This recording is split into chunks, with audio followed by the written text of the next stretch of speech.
Un coup d'État stoppé avant d'exploser. Comment le Burkina Faso a-t-il déjoué l'inévitable? Imaginez un complot si méticuleux qu'aucun avertissement ne semblait possible. Pourtant, cette fois, les cerveaux du putsch ont été pris de vitesse. Fini l'image des blindés déboulant à l'aube. Aujourd'hui, les menaces se tissent dans l'ombre. Réseaux secrets, messages chiffrés, relais invisibles. Il y a quelques jours, une tentative de coup d'État a été étouffée, sans qu'aucun coup de feu ne soit tiré. Au cœur de ce désamorçage, les services de renseignement, capables de remonter la moindre conversation suspecte, et des citoyens vigilants, refusant la peur pour soutenir l'ordre légitime. Si les conspirateurs avaient réussi, la souveraineté même du Burkina Faso s'effondrait. Sécurité, stabilité, confiance en l'avenir, tout aurait pu s'écrouler. Pourtant, cette fois, le pays a su résister, prouvant sa résilience face aux menaces extérieures. Comment cette victoire a-t-elle été obtenue? Que révèle-t-elle sur la défense africaine moderne? Pour comprendre ce retournement, il faut plonger dans le dispositif mis en place par les autorités. Quels outils, quelles alliances, quelles méthodes ont permis de déjouer l'impossible? Pendant des décennies, l'Afrique a été secouée par des coups d'État spectaculaires. Chars dans les rues, radios prises d'assaut, le même scénario se répétait. Mais aujourd'hui, la réalité est plus complexe, plus insidieuse. La déstabilisation ne passe plus seulement par la force brute. Désormais, manipulation à distance, désinformation et infiltration numérique dominent. C'est une guerre silencieuse, technologique et psychologique, où les frontières sont floues et les ennemis invisibles. L'exemple du Burkina Faso le prouve. Là-bas, la menace venait de l'intérieur et de l'extérieur. Acteurs locaux et puissances étrangères coopéraient en secret, utilisant communication cryptée et réseaux clandestins. Leur but? Renverser le pouvoir sans bruit, manipuler l'opinion, piéger le pays. Mais cette fois, le plan a échoué. La vigilance des services de renseignement et la mobilisation populaire ont permis de déjouer l'opération, révélant l'ampleur de la menace. Si l'Afrique ne s'adapte pas à ces nouveaux périls, elle risque de perdre le contrôle de son destin, prisonnière d'intérêts étrangers opérant dans l'ombre. Alors, comment le Burkina Faso a-t-il réussi là où d'autres ont échoué? Pour comprendre ce succès, explorons les coulisses de la riposte. Voici comment le pays a anticipé et déjoué une attaque presque invisible. Tout s'est tramé dans l'ombre, entre filatures silencieuses et décisions nocturnes. Dès les premiers signaux, chaque échange entre conspirateurs était surveillé. Les services de renseignement, armés de technologies avancées, ont intercepté mots, appels et signaux, remontant la piste des instigateurs. Grâce à des analyses minutieuses, les agents ont anticipé chaque manœuvre, neutralisant le plan pièce par pièce avant qu'il ne prenne de l'ampleur. Leur coordination leur a permis de garder une longueur d'avance. Quand la certitude d'une attaque a été acquise, la riposte fut immédiate, discrète, ordonnée.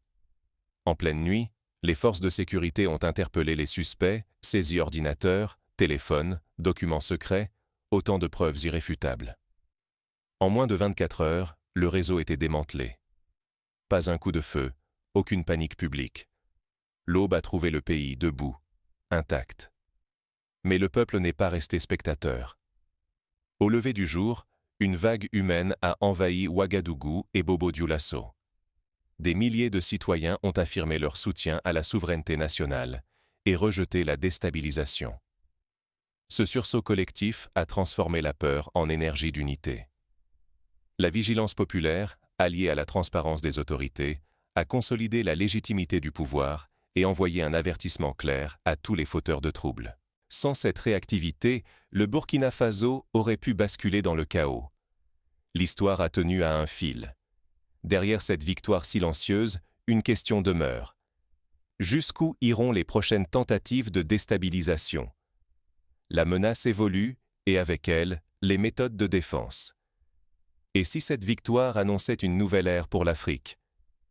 À Bobo-Dioulasso, la mobilisation historique a lancé un message puissant. Des centaines de citoyens unis, convaincus que leur souveraineté ne sera plus sacrifiée. Dans les rues, la confiance envers le leadership burkinabé s'est ressentie comme rarement auparavant.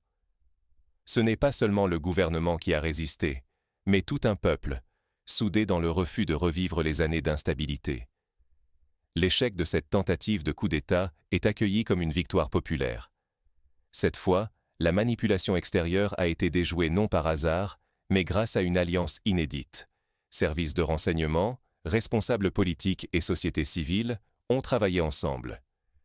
Ce nouvel alignement fait émerger un modèle. Le Burkina Faso montre qu'il est possible de détecter et neutraliser les menaces hybrides avant qu'elles ne deviennent des crises ouvertes. C'est un signal fort envoyé à l'Afrique entière. Au-delà des frontières, l'événement prend une portée exemplaire. D'autres peuples observent, voir une nation refuser de céder à l'ordre extérieur, c'est aussi un appel à la résistance collective. Mais le défi reste immense. Si cette dynamique s'affaiblit, si l'alliance entre États, renseignements et peuples se fissure, les logiques d'instabilité risquent de ressurgir. L'avenir du Burkina Faso, et peut-être de l'unité africaine, dépend de la pérennité de cette vigilance commune. Que retenir de cette expérience pour préparer l'avenir? Pour comprendre ce que cette victoire peut changer, examinons comment chaque acteur a joué son rôle et ce que cela implique pour les prochaines menaces. Les victoires ne relèvent pas du hasard. Chaque Africain doit intégrer ses vérités. Un peuple informé, soudé et alerte constitue le premier rempart contre la déstabilisation. Désormais, la sécurité d'une nation dépend moins de ses élites que de la mobilisation citoyenne. Face à des menaces hybrides, internes ou extérieures, renforcer nos capacités nationales de renseignement et de cybersécurité est indispensable. Cela implique de miser sur la formation, l'innovation technologique et la coopération régionale pour anticiper et désamorcer attaques, qu'elles soient numériques ou physiques. L'Afrique doit défendre ses données.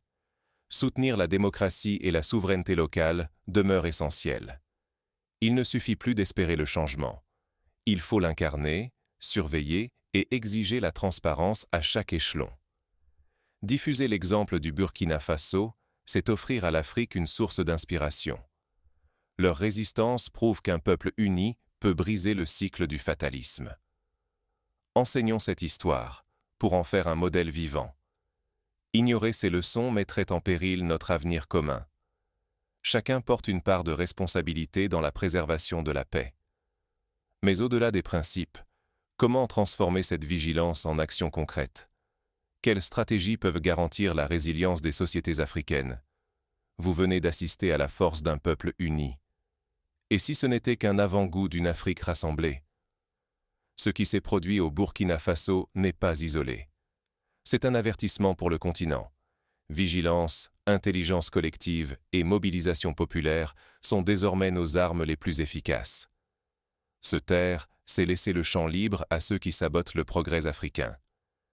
Le futur de l'Afrique se décide dans l'engagement quotidien de chacun, pas seulement dans les bureaux des puissants. Partageons, informons, débattons. Commentez, abonnez-vous, faites circuler la vérité pour renforcer notre conscience commune. Chaque voix compte. Chaque partage crée du lien. Restons vigilants. C'est ensemble que nous pourrons écrire une page de souveraineté, de stabilité et de dignité pour l'Afrique.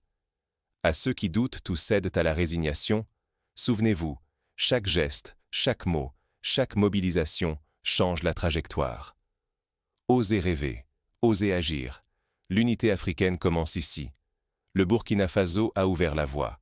Ce combat pour la souveraineté est celui de tout un continent.